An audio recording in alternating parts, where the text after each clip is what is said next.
क्या आप जानते हैं जो हम ये शब्द सुनते हैं शैतान, राक्षस, दानव और हैवान वगैरह, ये कोई अलग से प्राणी नहीं होते बल्कि ये हम इंसानों के अंदर ही रहते हैं। तभी तो एक इंसान दूसरे इंसान के साथ ऐसी हैवानियत कर देता है जिसके बारे में सपने में भी नहीं सोचा जा सकता। हम बात कर रहे हैं एक ऐसी घटना के बारे में जिसमें रातों रात पूरा परिवार मिट गया, जिससे पूरे इलाके में कोहराम मच गया। एक पल के लिए पुलिस तक भी सोच में पड़ गई थी कि हुआ क्या था यहाँ पर। नमस्कार दोस्तों, तो क्या हाल चाल है आपके। आज हम बात करने वाले हैं सीतापुर के सिंह फैमिली केस के बारे में। इस कहानी की शुरुआत होती है उत्तर प्रदेश के सीतापुर डिस्ट्रिक्ट से। यहीं पर रामपुर थाना क्षेत्र के अंतर्गत एक गांव पड़ता है, पल्लापुर। तारीख थी 11 मई 2024 की। सुबह के 5:05 बजे के आसपास का टाइम था। यहाँ गांव में एक महिला थी, अमरावती सिंह। इनकी डेली इसी टाइम उठकर बाहर टहलने की आदत थी। जब इन्होंने 5 बजे के आसपास जगकर बाहर निकलने के लिए घर का मेन दरवाजा खोला, उसी टाइम इनका भतीजा या देवर का छोटा बेटा अजीत सिंह भागकर इनके दरवाजे के पास आ गया। उसने रोते हुए और कांपते हुए कहा कि ताई जी, सब कुछ खत्म हो गया है। अनुराग ने सबको मार डाला। अनुराग अजीत के बड़े भाई थे। उनका घर ताऊ जी के घर के पड़ोस में ही था। अजीत की बात सुनकर ताई जी तुरंत भागकर अनुराग के घर पर पहुंची।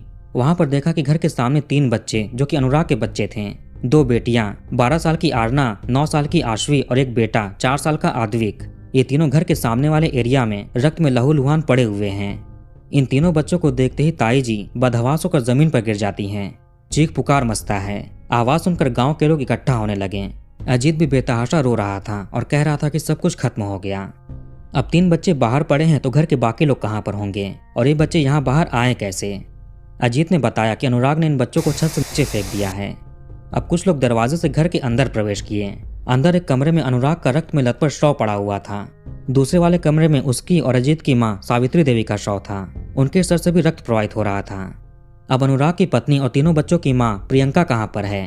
लोग उसको ढूंढते हुए ऊपर वाले छत पर पहुंचे। यहाँ एक खाट पर प्रियंका का भी शव पड़ा हुआ था। मतलब एक घर में 6 लोगों का कत्ल हो चुका था। 6 शव पड़े हुए थे। 3 शव जो कि बच्चों के थे वो घर के बाहर पड़े थे। 2 शव ग्राउंड फ्लोर के 2 अलग अलग रूम में थे और 1 शव टेरेस पर था। गांव भर में हड़कंप मच जाता है। तुरंत ही लोगों ने पुलिस को कॉल किया। इस परिवार के रिश्तेदारों को भी कॉल लगाना शुरू कर दिया गया। इसी बीच प्रभाकर नामक व्यक्ति ने देखा कि तीनों बच्चों में से 2 बच्चे, छोटी बेटी और बेटा, जीवित लग रहे हैं। इनकी उंगलियां कांप रही हैं, सांसें हल्की हल्की चल रही हैं। फौरन ही प्रभाकर दोनों बच्चों को उठाकर हॉस्पिटल ले जाने के लिए तैयार हो गए। जैसे तैसे गाड़ी का इंतजाम किया जाता है। इसी दौरान प्रियंका के भाई यानी बच्चों के मामा जी भी अपनी कार से यहाँ पर पहुंचे। आगे करीब 20 किलोमीटर जाने के बाद बेटी आश्वी ने दम तोड़ दिया। लखनऊ के ट्रॉमा सेंटर के बाहर ही बेटे आद्विक ने भी दम तोड़ दिया, आखिरी सांस ली। गांव वालों के अनुसार 45 मिनटों के बाद पुलिस मौके पर पहुंचती है। इसी टाइम बच्चों को हॉस्पिटल के लिए रवाना किया गया था। पुलिस घर का मंजर देखकर हैरान रह जाती है। इस घर में उस टाइम टोटल 7 लोग मौजूद थे, जिनमें से 6 लोगों का कत्ल हो गया।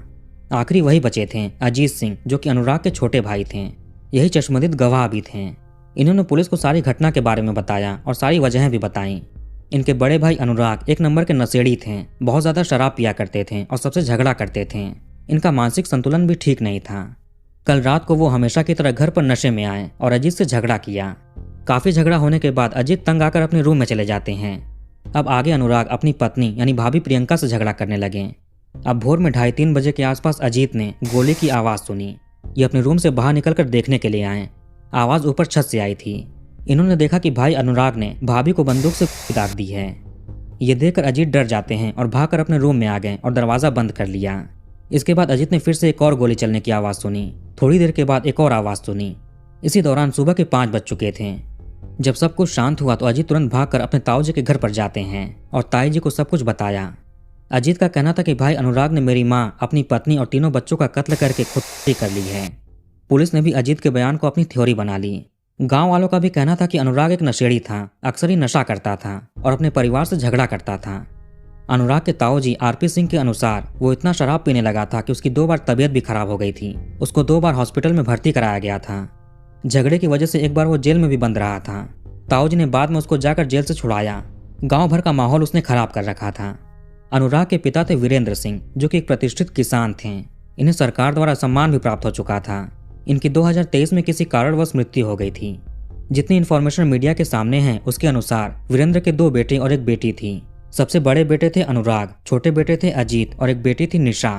अनुराग ने एग्रीकल्चर में बीएससी किया था। इसके बाद इसने 6 साल प्रयागराज में और 2 साल दिल्ली में बिताए थे सिविल सर्विसेज की तैयारी के लिए, मगर उसमें कुछ खास होता नहीं है।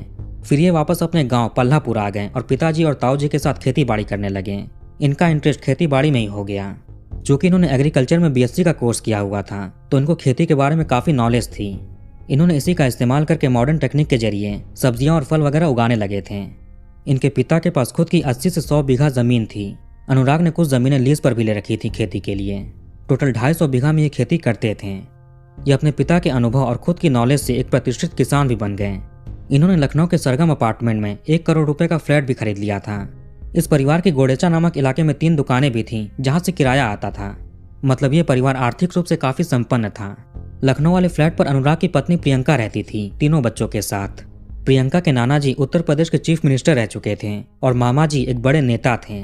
इसी तरह से ये सीतापुर वाला कांड हाई प्रोफाइल बन चुका था। अनुराग और प्रियंका के बच्चे लखनऊ के सीएमएस स्कूल में पढ़ाई करते थे, जो कि एक जाना माना स्कूल था। प्रियंका भी एक इंश्योरेंस कंपनी में बड़ी पोस्ट पर काम करती थी। अनुराग यहाँ गांव में ही रहते थे और खेती बाड़ी करते थे, लेकिन उनकी पत्नी और बच्चे लखनऊ में रहते थे। पर अक्सर ही प्रियंका बच्चों को लेकर गांव आती रहती थी। अनुराग के छोटे भाई यानी अजीत सिंह सीतापुर डिस्ट्रिक्ट के महमूदाबाद गांव में प्राइमरी स्कूल के सरकारी टीचर थे। इनकी शादी विभा नामक एक महिला से हुई थी और इनके 2 बच्चे भी थे, 2 बेटियां थीं। ये लोग महमूदाबाद में रहते थे। इनका भी कभी कभार घर पर आना जाना होता था। अनुराग की एक बहन थी निशा, इनकी शादी हो चुकी थी। इनके पति का नाम था अखिलेंद्र सिंह। ये कमलापुर के निवासी थे और वहीं पर पढ़ाते थे, यानी टीचर थे। अजीत सिंह ने पुलिस को अपने बयान में बताया कि अनुराग और प्रियंका में अच्छे रिश्ते नहीं थे। इनका हमेशा झगड़ा होता रहता था। 10 मई के दिन प्रियंका बच्चों को लेकर घर पर आई हुई थी। वैसे प्रियंका चूंकि एक बड़ी कंपनी में काम करती थी, अच्छा कमाती थी, इज्जतदार नौकरी थी। वहीं इनको लगता था कि अनुराग गांव में रहता है, कोई काम ठीक से करता नहीं है, शराब पीता है। इसी वजह से उसको ताने भी मारती थी। इसी के चलते दोनों में रिश्ते अच्छे नहीं थे। अब पुलिस को यहाँ से कत्ल का मोटिव भी मिल गया कि अनुराग ने कत्ल क्यों किया होगा। धीरे धीरे मौका वारदात पर पुलिस के बड़े बड़े ऑफिसर्स, आईजी की crime team, SOG team, forensic team, Lucknow से एसटीएफ, डॉग स्क्वाड, ऐसे ही अलग अलग डिपार्टमेंट के इन्वेस्टिगेटिंग ऑफिसर्स मौके पर पहुंचते हैं। पूरे क्राइम सीन का मुआयना किया गया। पुलिस को अनुराग का शव जिस रूम में मिला था वहां बिस्तर के नीचे से एक देसी कट्टा भी बरामद हुआ। प्रियंका के हाथों में हथौड़ा पड़ा मिला। 2 बच्चों के शवों को तो गाड़ी से लखनऊ ले जाया गया था। बाकी जो शव थे उनको पोस्टमार्टम के लिए हॉस्पिटल भेजा जाता है। जिले के एसपी ने 11 बजे के आसपास मीडिया के सामने बयान दिया कि सारे कत्लों का जिम्मेदार अनुराग सिंह है। वो नशे का आदी था, झगड़ा करता था, वो मानसिक रूप से ठीक नहीं था, उसकी पत्नी से अच्छे संबंध नहीं थे। इन्हीं सब के चलते उसने प्रियंका को तमंचे से दागी, हथौड़े से मारा, माँ को भी हथौड़े से मारा। बड़ी बेटी आरना के कान के पास दागी, जो कि सर से आर पार हो गई थी। उसके ऊपर भी हथौड़े से हमले किए गए थे। बाकी दोनों बच्चों पर भी हथौड़े से हमले किए गए। फिर तीनों बच्चों को सबसे ऊपर वाले छत से फेंक दिया गया। इसके बाद अनुराग ने कमरे में आकर खुद गोली मार ली और खुद कर ली। अभी पोस्टमार्टम के लिए शवों को भेजा गया था, रिपोर्ट आई नहीं थी, सारी इन्वेस्टिगेशन बची हुई थी। पुलिस ने बस अजीत सिंह के बयान के आधार पर ही मीडिया को अपनी थ्योरी बता दी। गांव वाले ये तो मानते हैं कि अजीत नशेड़ी था, मगर ये नहीं मानते हैं कि वो मानसिक रूप से स्वस्थ नहीं था।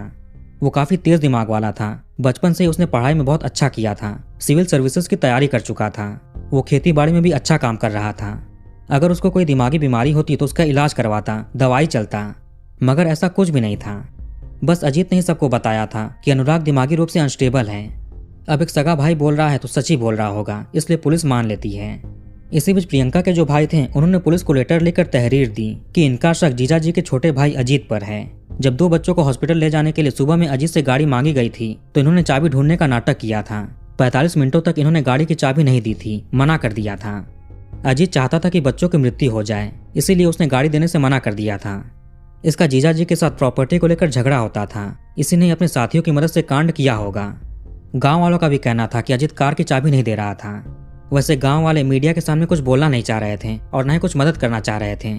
इसकी एक वजह थी, वो जो प्रभाकर थे जो बच्चों को उठा लिए थे हॉस्पिटल ले जाने के लिए, पुलिस ने उनको भी हिरासत में लेकर पूछताछ करनी शुरू कर दी थी, जबकि उन्होंने तो बस मदद की थी। इसीलिए कोई बीच में पड़ नहीं रहा था, कहीं पुलिस उठा न ले जाए। यहाँ घर में लूटपाट का कोई एंगल नहीं मिलता है। घर के सभी सामान अपनी अपनी जगह पर मौजूद थे। घर के दरवाजे भी सही सलामत थे। कोई बदमाश घर में घुसे हों इसका कोई प्रमाण नहीं मिला। वैसे गांव वालों ने गोलियां चलने की आवाज सुनी थी, मगर उतना ध्यान नहीं दिया था। पुलिस ने सोचा कि इसमें करीबी का हाथ हो सकता है, किसी के इस परिवार से दुश्मनी हो। क्या पता कि जो प्रियंका के भाई बोल रहे हैं वही सच हो। प्रॉपर्टी को लेकर एक भाई ने दूसरे भाई और उसके परिवार को मार दिया हो, मगर इसमें तो एक माँ भी शामिल थी, उनका कत्ल क्यों किया जाएगा? अगर अनुराग की अपनी पत्नी से नाराजगी थी तो वो अपने बच्चों को क्यों मारेंगे, अपनी माँ को क्यों मारेंगे? पुलिस के सामने कई सारे सवाल खड़े होने लगे। दोपहर तक शवों को पोस्टमार्टम के लिए भेज दिया गया था। पुलिस की कई सारी अलग अलग टीम्स अलग अलग पहलुओं पर जांच करनी शुरू कर देती हैं। एक टीम लखनऊ पहुंची, जहां पर प्रियंका तीनों बच्चों के साथ रहती थी। वहां पर उनके पड़ोसियों से बात किया गया। उन पड़ोसियों को अभी तक पता नहीं चला था कि सीतापुर में इतना बड़ा हादसा हो चुका है। ये बताते कि अनुराग अपनी पत्नी और बच्चों के साथ ऐसा कभी नहीं कर सकते। वो अपने परिवार से बहुत प्यार करते थे, माँ के साथ भी ऐसा नहीं कर सकते। अनुराग एक साफ दिल और मिलनसार इंसान थे। जब भी यहाँ पर आते हैं तो सबसे हंसकर बात करते हैं, मजाक करते हैं। पड़ोसियों के अनुसार अनुराग इतना नशा कर लेते थे कि वो खड़े भी नहीं हो पाते थे। कभी कभी उनको ये लोग और वॉचमैन उठाकर फ्लैट तक ले जाते थे। बस यही एक कमी थी कि वो नशा करते थे। लखनऊ के फ्लैट के पड़ोसियों ने भी मानसिक बीमारी को नकार दिया। अनुराग अपनी पत्नी की बहुत इज्जत किया करते थे और प्रेम करते थे। एक बार उनकी बेटी की तबीयत खराब हो गई थी, वो हॉस्पिटल में एडमिट थी। हॉस्पिटल में कई सारे रिश्तेदार उसको देखने के लिए आए और चले गए। प्रियंका हॉस्पिटल में तब तक रही जब तक कि उसकी बेटी ठीक नहीं हो गई। इसके साथ साथ अनुराग भी वहीं पर मौजूद थे, प्रियंका के साथ। अब ऐसा आदमी अपनी पत्नी और बच्चों का कत्ल कैसे कर सकता है? गांव में अगर किसी से अनुराग झगड़ा करता और प्रियंका को पता चल जाता तो एक फोन करते ही अनुराग शांत हो जाता था। अब इतनी इज्जत करने वाला आदमी पत्नी से झगड़ा कैसे कर सकता है? पड़ोसियों के अनुसार छोटे मोटे झगड़े तो होते रहते थे, मगर इतने भी झगड़े नहीं हो रहे थे जितना अजीत सिंह बता रहे थे। एक टीम ने प्रॉपर्टी के एंगल को देखते हुए शाम तक अजीत सिंह को हिरासत में ले लिया। गांव में लोगों से पूछताछ करने पर कुछ और भी जानकारियां मिलती हैं। अनुराग के पिता थे वीरेंद्र सिंह और ताऊ जी थे आरपी सिंह। इन्होंने साथ में जमीनें खरीदी थी, खेती बाड़ी शुरू की थी। आरपी सिंह चालाकी से थोड़ी थोड़ी प्रॉपर्टी अपने नाम करते गए। घर के नेम प्लेट पर आरपी सिंह ने वीरेंद्र सिंह का नाम बस इसलिए डलवाया था ताकि किसी को शक ना हो। धीरे धीरे प्रॉपर्टी ये कब्जा कर रहे थे। इस बात का खुलासा तब होता है जब वीरेंद्र की बेटी निशा की 2016 में शादी होती है।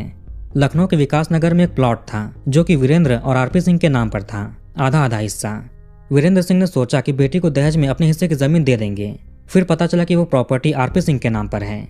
इसी धोखाधड़ी की वजह से भाई भाई में विवाद शुरू हो गया। इससे ही अनुराग सिंह को बहुत बड़ा झटका लगता है। ताऊ जी ऐसा कैसे कर सकते हैं? इन सब चीजों की वजह से ये ताऊ जी से नफरत करने लगे। इसके बाद से ही इन्होंने शराब का सेवन शुरू कर दिया था। आगे 2023 में अनुराग के पिता वीरेंद्र की मृत्यु हो जाती है। पिता की मृत्यु के बाद निशा के जो पति थे अखिलेंद्र सिंह, उनका अनुराग से विवाद होने लगा। अखिलेंद्र इल्जाम लगाने लगे कि अनुराग के नशेड़ी होने की वजह से पिता को सदमा लगा था, जिससे उनकी मौत हुई। उनकी मृत्यु का कारण अनुराग है। बात काफी बढ़ जाती है, बहुत झगड़ा होता है। इसके बाद से अनुराग और इसके जीजाजी अखिलेंद्र में 36 का आंकड़ा हो गया। साल 1996 में वीरेंद्र सिंह का एक पट्टीदार हुआ करता था, भरत सिंह, जिसका उस दौरान कत्ल हो गया था। उनके बड़े भाई ने वीरेंद्र पर कत्ल का इल्जाम लगाकर नामजद कराया था, मगर सबूतों के अभाव में वीरेंद्र सिंह बच जाते हैं। जिसने नामजद कराया था उनका एक बेटा था, या भरत सिंह जिनका कत्ल हुआ था, उनका भतीजा था उमेश सिंह। हाल के दिनों में उमेश का अजीत सिंह से काफी अच्छी दोस्ती हो गई थी। इसका अनुराग विरोध करते थे। ये अपने भाई से कहते कि जिस आदमी के पिता ने हमारे पिताजी पर झूठा इल्जाम लगाकर नामजद कराया था, तुम उसके साथ दोस्ती कैसे कर सकते हो, उससे बात क्यों कर रहे हो? यही नहीं, अजीत सिंह का जीजाजी अखिलेंद्र से भी अच्छे रिश्ते थे, जो कि अनुराग से खराब थे। जब पुलिस को सारा बैकग्राउंड पता चला तो उन्होंने अजीत सिंह, अनुराग के ताऊजी आरपी सिंह, उनके 2 बेटे आशुतोष और अमित को भी हिरासत में लेकर पूछताछ की। इसके अलावा घर के 2 नौकरों को भी उठाया गया। घर के दामाद अखिलेंद्र सिंह और उमेश सिंह को भी उठाकर पूछताछ किया जाता है। ऐसे टोटल 16 लोगों को हिरासत में लेकर इंटेरोगेट किया गया। घर के एक नौकर को प्रियंका ने कुछ समय पहले खरी खोटी सुनाकर नौकरी से निकलवाया था, क्योंकि वो आदमी अनुराग के लिए शराब लेकर आता था और उसको पीने के लिए प्रोत्साहित करता था। पुलिस को यह भी पता चला कि कुछ समय पहले अजीत सिंह की पत्नी विभा सिंह के बैंक अकाउंट से मोटी रकम निकाली गई थी। अब पुलिस की एक टीम महमूदाबाद पहुंची, मगर विभा तो अपने दोनों बेटियों के साथ लखनऊ के चिन्हट इलाके में अपने मायके में थी। अजीत ने अपनी बीवी बच्चों को मायके में लाकर छोड़ा था, फिर ये महमूदाबाद से पल्लापुर गया था। पुलिस को अजीत के घर से, यानी महमूदाबाद वाले घर से, कई सारे डॉक्यूमेंट्स मिले। पुलिस का शक विभा पर भी गया। शायद अजीत ने ही पत्नी के अकाउंट से पैसे निकलवाए हों अपने साथी बदमाशों को कत्ल करने के बाद पे करने के लिए। अजीत और इसकी पत्नी को महमूदाबाद थाने में लाकर कई घंटों तक पूछताछ किया गया, सुबह से करीब रात के 11 बजे तक। जब 12 मई के दिन पोस्टमार्टम रिपोर्ट सामने आई तो पुलिस की थ्योरी गलत हो जाती है, जो थी कि अनुराग ने सबका कत्ल करके खुद गोली मार ली। पोस्टमार्टम में मिला कि अनुराग के सर में राइट साइड के कान के पास एक गोली की चोट है, जो दूसरे साइड यानी लेफ्ट साइड के गाल से पार हो गई। इस गोली के प्रवेश द्वार यानी राइट साइड के कान के पास कुछ काले स्किन के जलने के निशान दिखे। ऐसा तब होता है जब गोली बिल्कुल करीब से दागी गई हो, क्योंकि गोली निकलने के बाद थोड़ा फायर भी निकलता है, उससे स्किन जलकर काला हो जाता है। इसके साथ तीसरा जख्म का निशान भी मिला, यह भी गोली का निशान था। मगर ये गोली दूर से आई थी और ये स्कल में ही अटकी हुई थी। ऐसा लगा कि ये दूसरी वाली गोली कहीं और से टकरा कर आई होगी, जिससे इसकी स्पीड कम हो गई। चौथा जख्म सर पर था, जो किसी भारी भरकम चीज का था, शायद वो हथौड़े का हो। अब एक आदमी खुशी करने से पहले खुद को 2 गोलियां कैसे मार सकता है और हथौड़े से वार कैसे करेगा। ऊपर से हथौड़े का ऐसा वार हुआ था कि स्कल फ्रैक्चर हो गया था। ऊपर से वो देसी कट्टा भी अनुराग के बिस्तर के नीचे मिला था, यानी काफी दूर मिला था। अब खुद को गोली दाकर कोई हथियार कैसे फेंक सकता है। पोस्टमार्टम रिपोर्ट और फॉरेंसिक इन्वेस्टिगेशन से साबित हो गया कि अनुराग ने वो कत्ल नहीं किया है, बल्कि किसी और ने पूरा 6 कत्ल किया है। प्रियंका के सर में एक गोली लगी थी, सर पर भी कई सारे हथौड़े के वार हुए थे। इनके हाथ में हथौड़ा मिला था, मगर लगा कि पुलिस को गुमराह करने के लिए कातिल ने जानबूझकर हथौड़ा प्रियंका के हाथ में रखा था। वो हथौड़ा आप देख सकते हैं कि उल्टा रखा हुआ है, भारी हिस्सा नीचे की तरफ है, जबकि वार करने के लिए इसका भारी हिस्सा ऊपर की तरफ होता है। माँ सावित्री देवी के सर पर बस केवल हथौड़े से वार किए गए थे। जो बड़ी बेटी थी आरना, उसके गर्दन में गोली लगी थी, जो कि सर से आर पार हो गई थी। इनका पैर भी फ्रैक्चर था। बाकी दोनों बच्चों के ऊपर भी हथौड़े से वार किए गए थे। इनके हाथ और पैर भी टूटे हुए थे, जो शायद छत से फेंकने पर हुआ होगा। काफी भयानक तरीके से सबका कत्ल किया गया था, मगर ऐसा कौन कर सकता है। पुलिस के सामने अनुराग का छोटा भाई अजीत सिंह था। इसने शुरू में जो बयान दिए थे, पोस्टमार्टम रिपोर्ट आने के बाद ये मुकर गया। बार बार ये अपना बयान बदल रहा था। जब अनुराग ने अपनी पत्नी का कत्ल किया तो ये कहाँ पर था, इसने किसी को बुलाया क्यों नहीं, ये जाकर क्यों छिप गया, जबकि ये बाहर भाग सकता था क्योंकि बड़े भाई छत पर थे। जब लोगों ने इससे गाड़ी की चाबी मांगी तो उसने काफी देर किया था देने में और मना भी कर दिया था। घर पर मौजूद 7 लोगों में से 6 का कत्ल हुआ, जिसमें से एक जिंदा बचा हुआ है, सही सलामत है। शक तो इस पर ही जाएगा। अजीत के अलावा बाकी जो लोग हिरासत में थे वो छूट गए। पुलिस ने क्राइम सीन को रिक्रिएट करने की कोशिश की। अजीत को घर ले जाकर अच्छे से समझा गया कि कैसे कैसे क्या हुआ था, तुम कहाँ पर थे। सभी मृतकों के पुतले बनाए गए थे, सारी चीजों की वीडियोग्राफी की जाती है। करीब 2 दिनों तक ये देखा समझा जाता है कैसे कैसे क्या हुआ था। इसी क्राइम रिक्रिएशन के दौरान अखिलेंद्र की पुलिस से कुछ बहसबाजी हो जाती है, जिसके बाद पुलिस उसको उठाकर थाने लेकर गई और अच्छे से पूछताछ किया, मगर ये भी छूट गया। करीब 4-5 दिनों तक काफी गहनता से तफ्तीश की जाती है। कई सारे लोगों के कॉल डिटेल रिकॉर्ड्स, लोकेशन वगैरह भी निकाल कर देखा गया, सबसे पूछताछ किया गया। पुलिस किसी भी एंगल को छोड़ती नहीं है। क्राइम रिक्रिएट करने के दौरान ही अजीत अपने बयान में फंसते जा रहा था। इन्हीं सब चीजों की वजह से पुलिस का शक अजीत पर गहराता है। घर के एक बाथरूम में रक्त वाला पानी भी मिला बाल्टी में, जिसमें शायद कातिल ने कत्ल के बाद हाथ मुंह धोया हो। एक धुला हुआ कपड़ा भी मिला जिसे कत्ल के वक्त पहना गया था। पता चला कि ये कपड़े अजीत सिंह के हैं।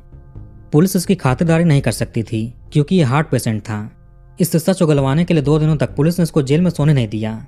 अब जाकर अजीत सच उगलना शुरू कर देता है। इसी नहीं अपने बड़े भाई, उसके परिवार और अपनी मां का कत्ल किया था। पिताजी वीरेंद्र सिंह जब जीवित थे तो इन्होंने केसीसी यानी किसान क्रेडिट कार्ड से 24 लाख रुपए का लोन लिया था। उनकी मृत्यु के बाद उस लोन को चुकाने का जिम्मा दोनों बेटों और मां पर आ गया। अनुराग की तो कोई फिक्स कमाई नहीं थी, मगर ये फसल बेचकर लाखों रुपए कमाते थे। इन्होंने तरबूज की खेती की थी, जिसकी हाल में कटाई हुई थी और मार्केट में भेजी गई। कत्ल वाली सुबह यानी शनिवार के दिन उस तरबूज की रकम आनी थी, यानी 40 लाख रुपए। मतलब अनुराग खेती बाड़ी करके लाखों करोड़ों रुपए कमाते थे। वह इनकी पत्नी भी इंश्योरेंस कंपनी में काम करती थी। इनकी फैमिली पूरी तरह से सेटल थी, किसी भी चीज की कमी नहीं थी। वही छोटे भाई अजीत भी एक सरकारी टीचर थे। उनकी कमाई सीमित थी, फिक्स सैलरी ही आती थी। पिता की जब मृत्यु हुई तो उनके पास 80 बीघा जमीन थी, जिसमें से 40-40 बीघा दोनों भाइयों के पास आता। अनुराग तो उस जमीन को लेकर और बाकी की लीज की जमीन को लेकर 250 बीघा में खेती करते थे। वहीं अजीत को अपने टीचर की नौकरी से छुट्टी नहीं मिल पाती थी, इसलिए खेती पर ध्यान नहीं दे पाते थे। ऊपर से इन्हें हार्ट की बीमारी भी थी, तो ये ज्यादा मेहनत नहीं कर पाते थे। इनके सैलरी के काफी हिस्से दवा इलाज में चले जाते थे। महमूदाबाद में इन्होंने लोन लेकर घर बनवाया था, उसका EMI भी भरना था, घर के खर्चे थे, दोनों बेटियों के स्कूल की फीस थी। सारी चीजें अजीत की सैलरी से ही पूरी होती थी। ये आर्थिक रूप से उतने मजबूत नहीं थे। ऊपर से इनके पास पिता के लोन की जिम्मेदारी भी आ गई थी। इन्होंने अपने बड़े भाई अनुराग और माँ से कहा कि हम दोनों अपने अपने हिस्से की जमीन बेचकर क्यों ना लोन चुका दें, मगर दोनों मना कर देते हैं। कहा कि विरासत की जमीन है, ऐसे कैसे बेच दें, खेती से जो पैसे आएंगे उससे ही लोन चुकाया जाएगा।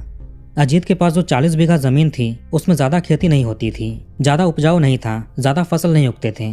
वहीं जो बाकी 40 बीघा जमीन थी अनुराग के हिस्से की, वो बहुत उपजाऊ थी, एक तरह से सोना उगलती थी।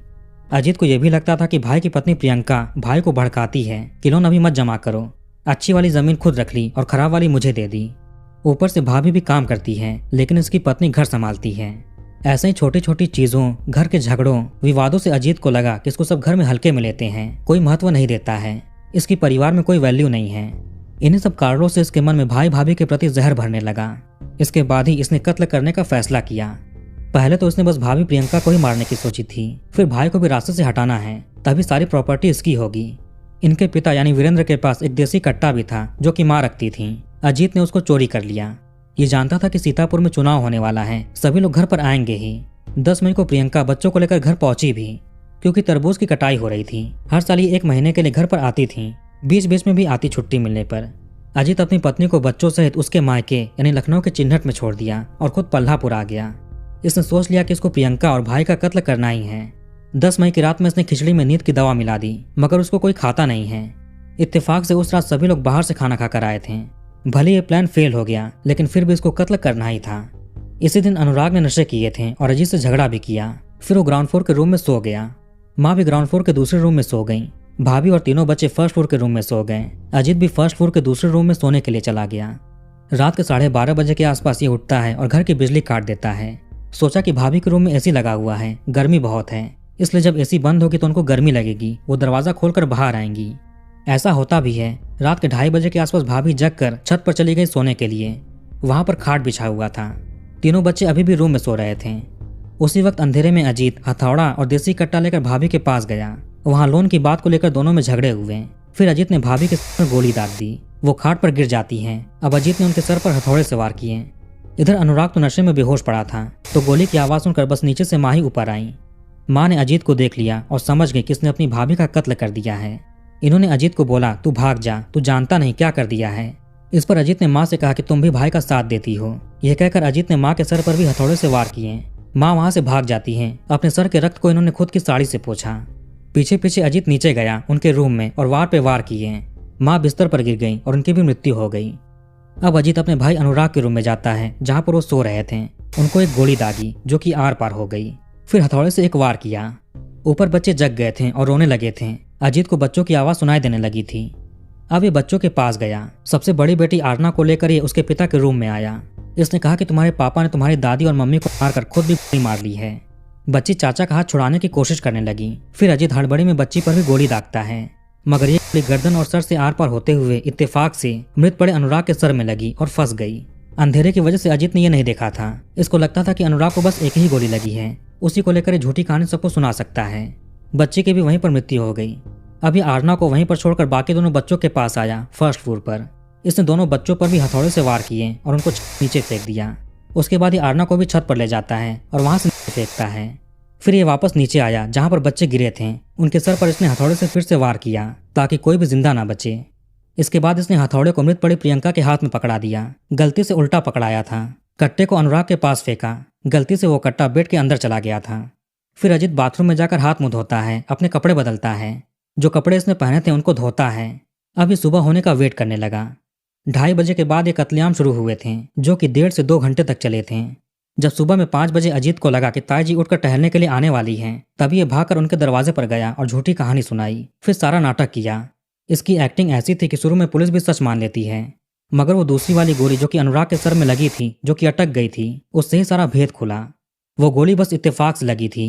अजीत ने अपनी भतीजी पर वो गोली चलाई थी, जो कि उससे आर पार होते हुए उसके बड़े भाई को लगी। इसी इत्तेफाक के चलते खुशी वाली थ्योरी झूठी साबित होती है। फिर पुलिस का शक अजीत पर आया। 16 मई तक पुलिस ने केस का खुलासा कर दिया और अजीत को अरेस्ट कर लिया। इसको जेल भेज दिया जाता है। इस तरह से प्रॉपर्टी के लालच में और लोन के चलते एक भाई ने दूसरे भाई, उसके पूरे परिवार और अपनी माँ का कत्ल कर दिया। तो कहानी को ऊपर खत्म करते हैं। आप कमेंट करके बताइए कि वीडियो आपको कैसा लगा। इस वीडियो को लाइक और शेयर जरूर करिए। हमारे चैनल को सब्सक्राइब करके बेल आइकन ऑन कर लीजिए। मिलते हैं नेक्स्ट वीडियो में।